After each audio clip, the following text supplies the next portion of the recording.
Le Seigneur soit avec vous. Et avec votre esprit. Évangile de Jésus-Christ selon saint Jean. Gloire à toi, Seigneur. Au commencement était le Verbe, et le Verbe était auprès de Dieu, et le Verbe était Dieu. Il était au commencement auprès de Dieu. C'est par lui que tout est venu à l'existence, et rien de ce qui s'est fait ne s'est fait sans lui. En lui était la vie, et la vie était la lumière des hommes. La lumière brille dans les ténèbres, et les ténèbres ne l'ont pas arrêté. Le Verbe était la vraie lumière, qui éclaire tout homme en venant dans le monde. Il était dans le monde, et le monde était venu par lui à l'existence, mais le monde ne l'a pas reconnu. Il est venu chez lui, et les siens ne l'ont pas reçu. Mais à tous ceux qui l'ont reçu, il a donné le pouvoir de devenir enfants de Dieu, eux qui croient en son nom. Ils ne sont pas nés du sang, ni d'une volonté charnelle, ni d'une volonté d'homme. Ils sont nés de Dieu. Et le Verbe s'est fait chair. Il a habité parmi nous, et nous avons vu sa gloire, la gloire qu'il tient de son Père comme Fils unique, plein de grâce et de vérité. Acclamons la parole de Dieu.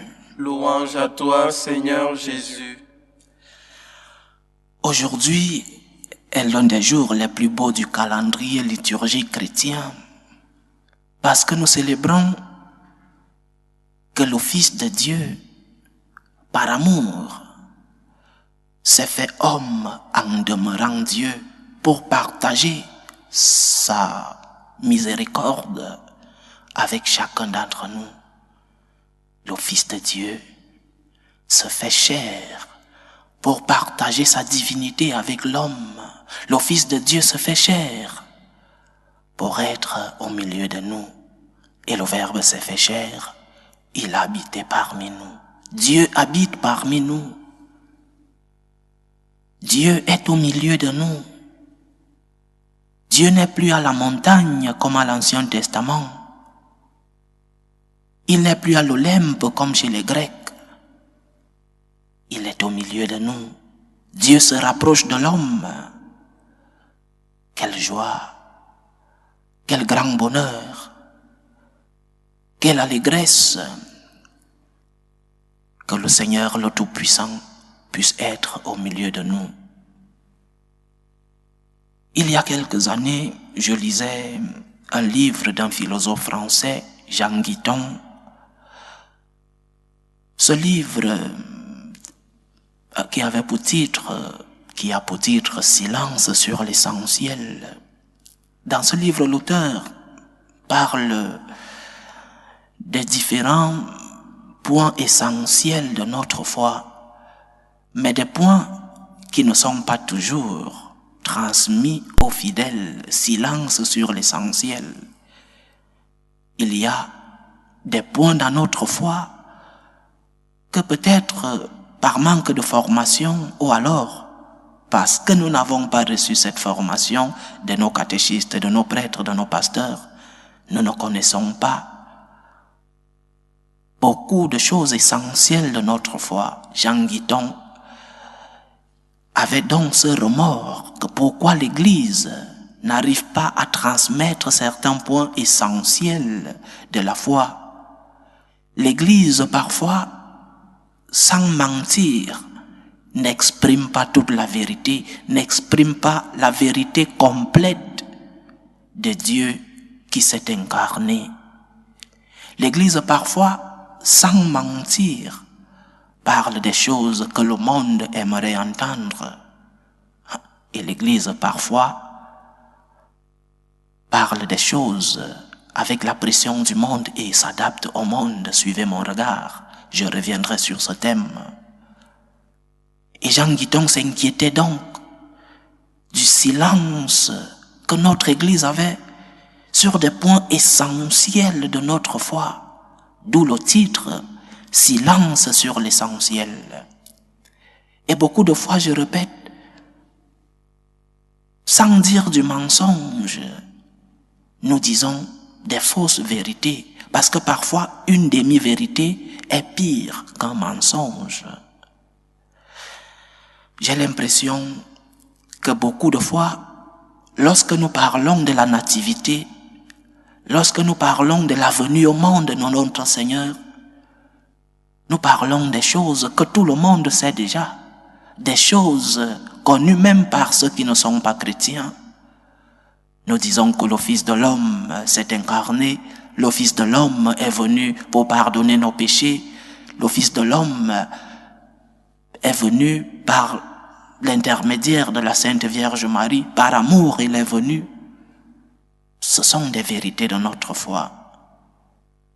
Mais parfois nous ne parlons pas de ce qui est essentiel dans ce que veut dire même la nativité.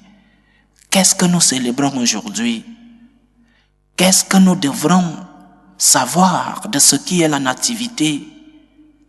Pas seulement que le Seigneur est venu pardonner nos péchés, oui, il est venu pour pardonner nos péchés, il est venu pour nous racheter, il est venu pour nous sauver.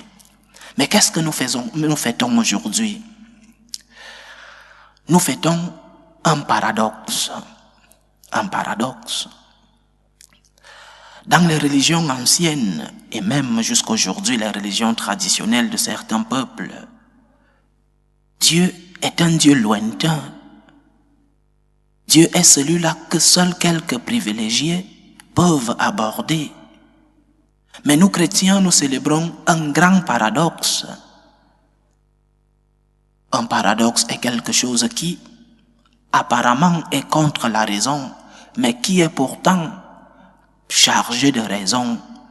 Une chose qui a l'air d'être contre la logique, mais qui est pleine de logique, qui est chargée de raison.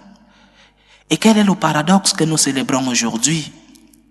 Le paradoxe est que le Dieu qui est fort, le Dieu qui est puissant, tout puissant, disons-nous, le Dieu créateur de tout ce que nous voyons et de tout ce que nous ne voyons pas, le Dieu qui a tout fait, ce Dieu omnipotent, ce Dieu omniprésent, ce Dieu infini, ce Dieu grand, ce Dieu s'est fait chair.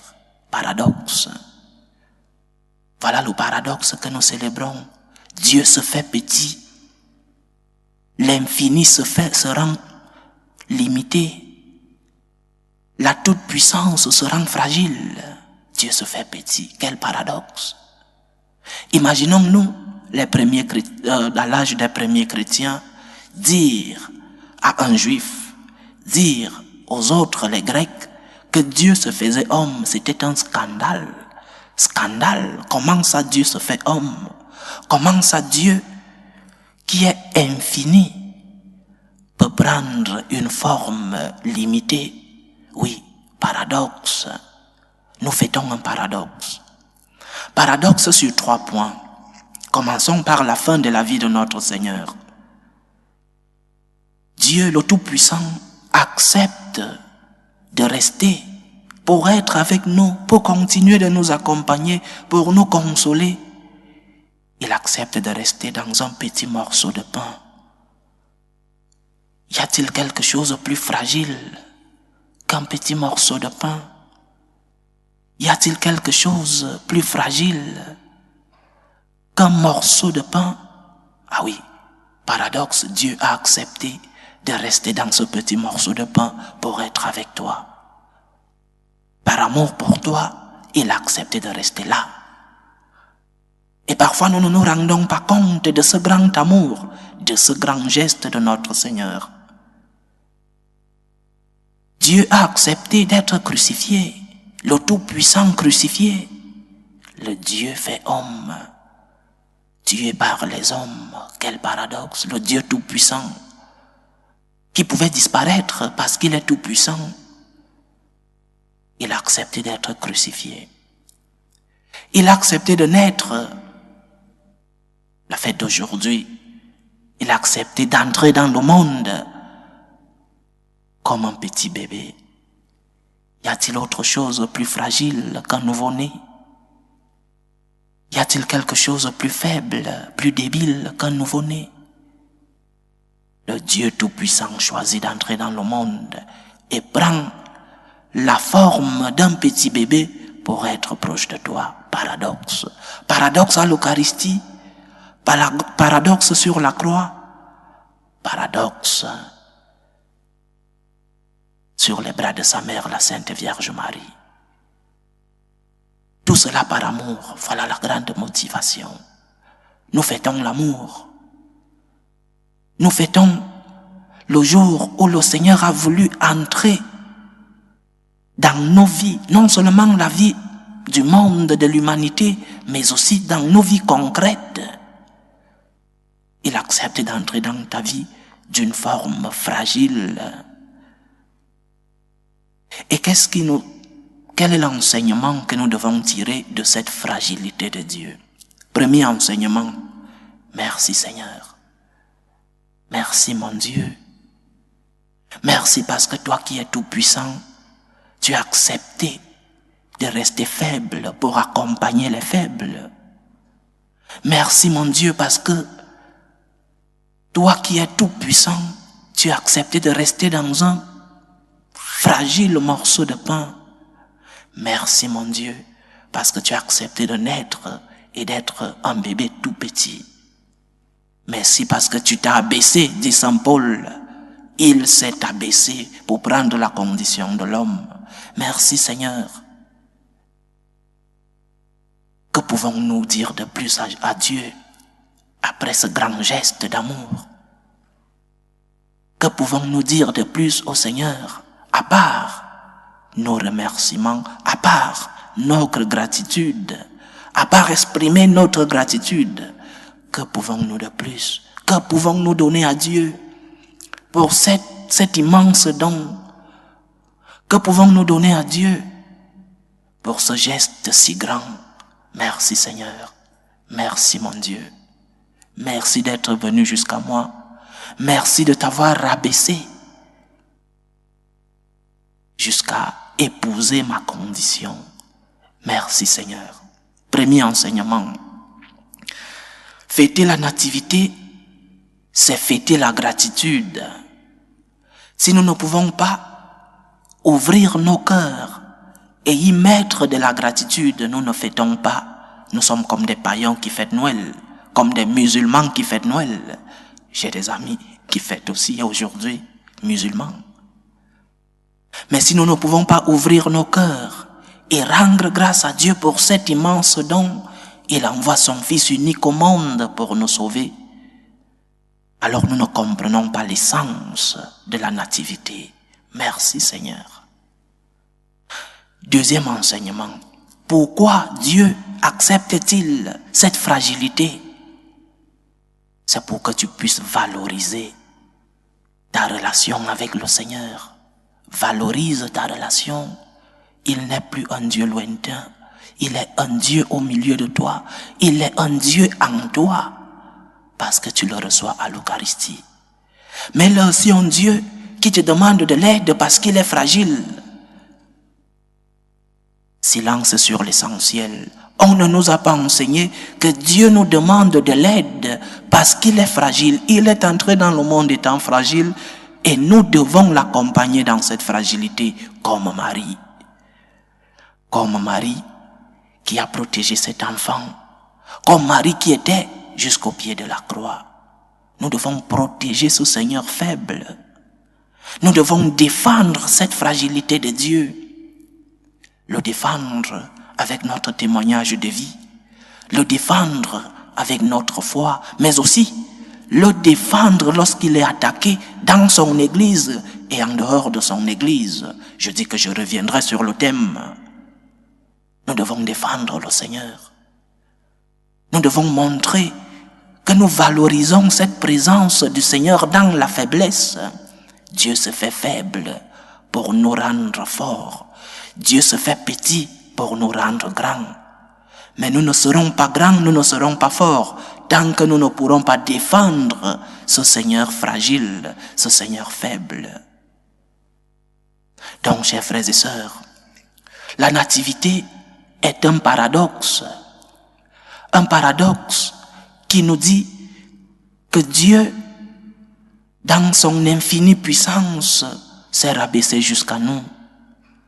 Mais c'est Dieu qui nous demande de valoriser cette présence au milieu de nous. Il est avec toi. Il est venu pour te sauver, pour te pardonner, pour te consoler, pour te remplir de ses grâces. Mais aussi, il est venu pour que tu puisses le défendre, pour que tu puisses défendre les gloires de Dieu, pour que tu puisses parler de Dieu, pour que tu n'aies pas honte de ta foi, malgré les bruits dans ton église. N'aie pas honte de ta foi. Ce n'est pas quand la maison brûle que tout le monde va sortir en courant. Protégeons notre Dieu.